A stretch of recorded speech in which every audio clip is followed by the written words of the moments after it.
కడపలో జిల్లా పరిషత్ సర్వసభ్య సమావేశంలో అధికారుల తీరుపై ఎంపీ అవినాష్ మండిపడ్డారు. సమావేశానికి కలెక్టర్, జాయింట్ కలెక్టర్ హాజరు కాకపోవడంతో ఆగ్రహం వ్యక్తం చేశారు.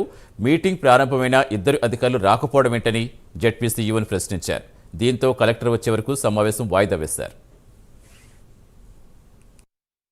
మేము చెప్పే సమస్యలు కలెక్టర్ గారు, జేసీ గారు ఉంటే అంతో ఇంతో అధికారులకు చెప్తారు, అంతో ఇంతో పనులయ్యే పరిస్థితి ఉంటుంది. వాళ్ళే రాకపోతే ఇంకా ఎవరికి చెప్పుకోవాలా, ఏమి చెప్పుకోవాలా అనేది ప్రతి ఒక్క సభ్యుని యొక్క గాథ అది, ప్రతి ఒక్క సభ్యుని బాధ అది. కేవలం అధికారులను టార్గెట్ చేసే విధంగానే జరుగుతూ ఉన్నాయి. కొంతమంది అధికారులను టార్గెట్ చేసి ట్రాన్స్ఫర్లు చేసే విధంగానే జరుగుతూ ఉన్నాయి. ఎక్కడే కానీ అర్థవంతంగా జరగడం లే. డిస్ట్రిక్ట్ డెవలప్మెంట్ రివ్యూ కమిటీలు కాస్త, డిఆర్సీ మీటింగ్లు కాస్త డిస్ట్రిక్ట్ రివెంజ్ కమిటీ మీటింగ్లు అయిపోయినాయి.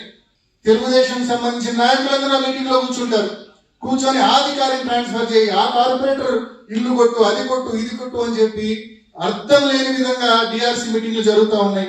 మాకున్న ఓన్లీ ప్లాట్ఫామ్ ఈ జిల్లా పరిషత్ సర్వసభ్య సమావేశమే.